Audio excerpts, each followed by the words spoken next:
Hey guys, we are back. We're gonna work on a little Pico. So whether this is knife skills or this is, taco night, either way, we're gonna get this done. So what I have, actually end of summer, and I've got these great heirloom tomatoes that I just pulled out of the garden, and I got some jalapenos. So same bush, two different colors of jalapenos. I've got red and green.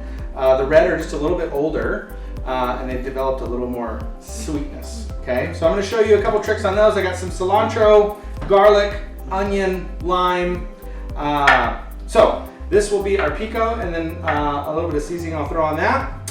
Scarlett is going to munch on her fruit, but we are going to work on some knife skills. You watch that for me, okay? Make sure one takes that. All right, so garbage bowl. Same scenario with our onion. We're going to take off the top. That's the part that will grow out of the ground. I always pull these extra little whiskers off there, the little roots, and then I'm going to cut this in half. And we're only going to make a little bit of Pico, so I'm going to use just half of this onion here.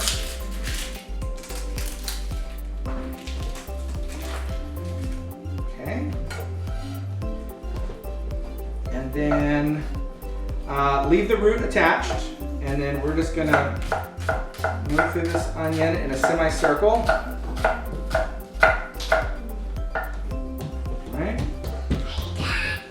What?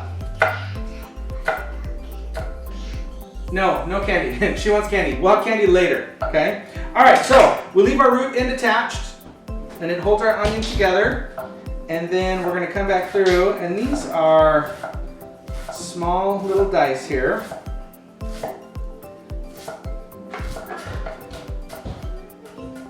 Okay.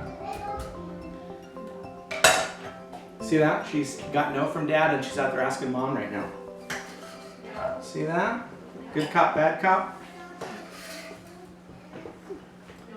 All right, we're gonna pause real quick and we'll be right back. All right, we got our tomatoes. And what we're gonna do with our tomatoes is I grabbed sorry for the noise. I grabbed the serrated blade, and this is the knife that you're usually going to cut bread with, but we're going to use this for our, to break these tomatoes down into little planks. You don't have to pop the core out like I'm doing. I'm just doing it because I want to be extra. So cut these, get these little cores out of here for the stem. And then we're just going to use our serrated blade, and this requires like absolutely zero force. This serrated blade will just glide right through your tomatoes, okay? Versus, another knife that you might have to press and then you're squishing all the juice out. Again, I'm just going to use the serrated blade, and because the way those teeth are aligned on this knife blade, it really just glides right through, making your work really easy. So what I do is I typically will cut these into planks, and then, and also with these heirloom tomatoes, they don't really have a whole lot of center. I mean, this is the top stem part, but as far as if you go to the store and you buy the vine on, tomatoes, typically those have a lot of seeds in them. This particular type of tomato that I grew is mostly fruit actually, so not a lot of extra stuff to worry about. All right, so I'm just gonna break these guys down.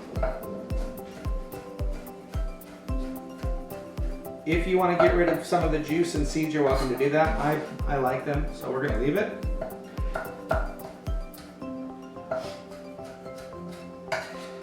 And we're just going for uniform cuts here on this. That's not so great.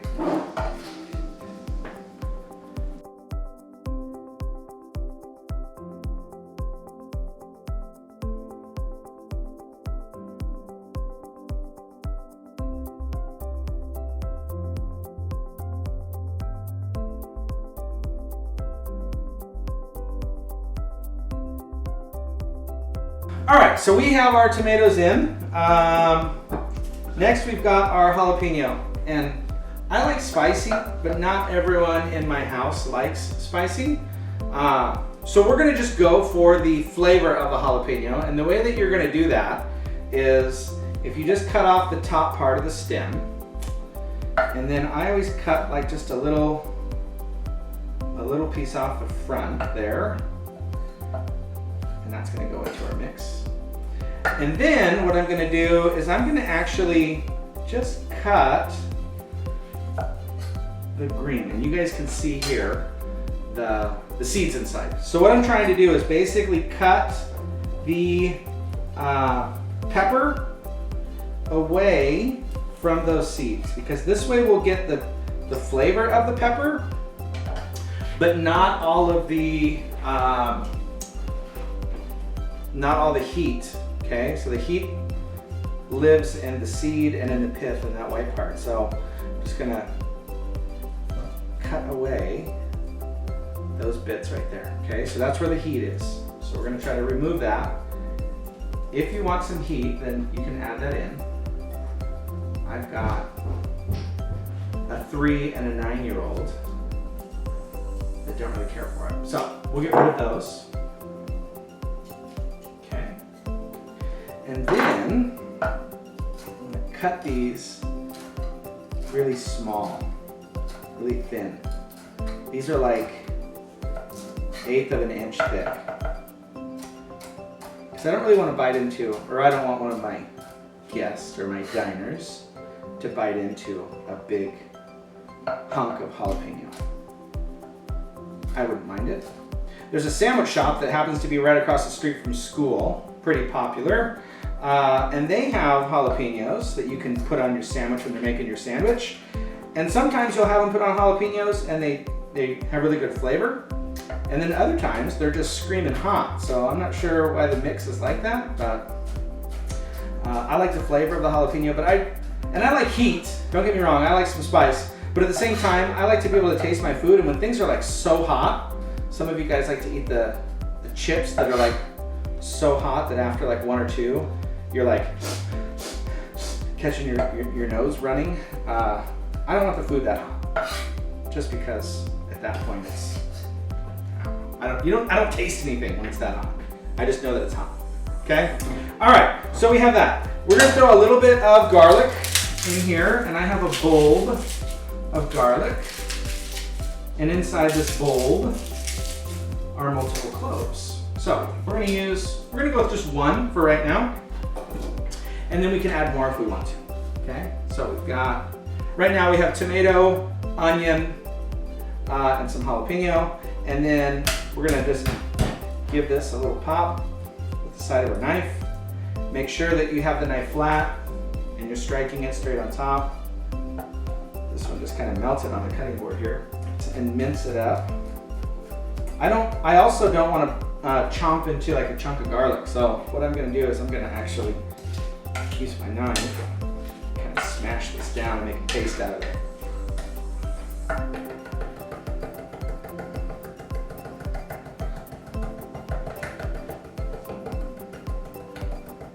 Okay, just got a clove of garlic.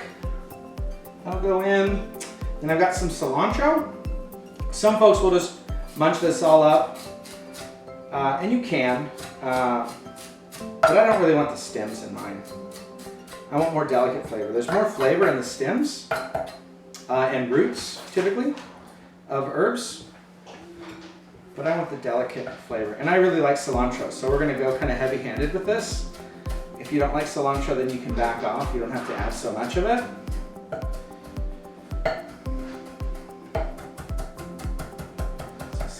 Here, let's give this a rough chop.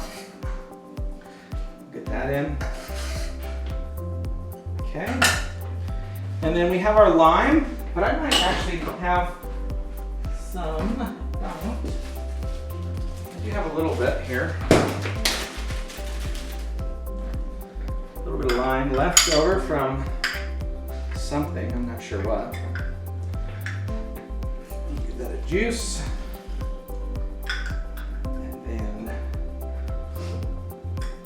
We like lime and cilantro here, so we're gonna go with it. Hey! We just went too much with it. mass in here to get this. There we go. All right. And then do a little salt. And a little bit more salt. A bit of pepper. And then we, in our house, are fans of the cumin. So we're going to add a little bit of that. Maybe a teaspoon or so. And then we'll give this a mix. And I think it'll be pretty good. Alright, so almost done. We've got our pico here.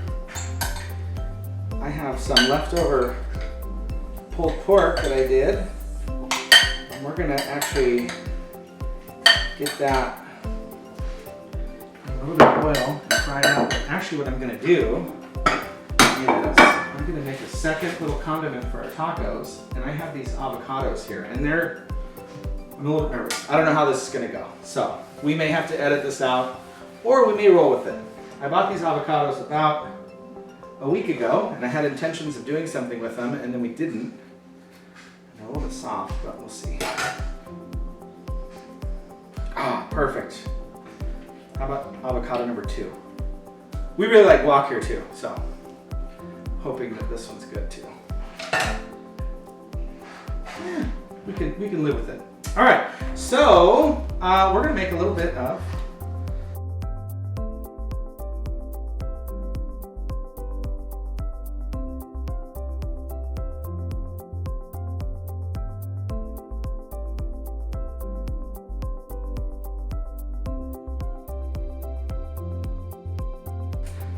avocados here.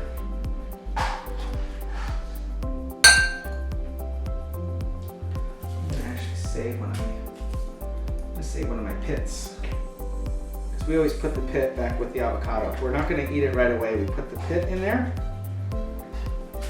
I heard that if you keep the pit with the mashed guac, that will keep it from turning brown. But the way that it was actually told to me was if you keep the baby with the mama, everyone's happy. So I guess that's true in life, right? All right. So we've got our avocado. We've got some pico. I'm just going to add some of that. About half of it. Okay, and then I have this. This is what I use every time I make pico. And guac, I mean. So we're just gonna mash this. A lot of people will just do some sort of seasoning with their avocado. I just use the pico because I think it's really good. I really like it like this. So I'll do that. A little bit of salt, a little bit of pepper. We're just gonna roll with our light flavors here. A little cumin. And then I also add just a little bit of cayenne. Just add a little bit of heat. Okay. And we'll give this a stir. And we'll let this sit for about half an hour. And so good, you guys. We'll see ya. I'm gonna make some tacos and we'll get it done.